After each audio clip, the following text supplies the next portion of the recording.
Project Seagrass is a marine and environmental charity, and we work globally to restore, protect seagrass and any of the marine habitats that it's associated with.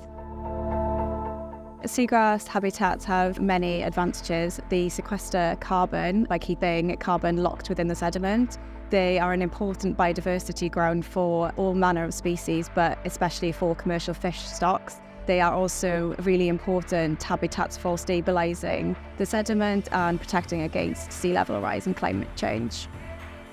We're really excited to be able to collaborate with Deloitte Climate Impact Partners and the National Oceanography Centre. Will really help inform our missions as Project Seagrass, which is to educate and outreach to the local community, but also to undertake action, so restoring our seagrass habitats, as well as advancing the research within the seagrass areas.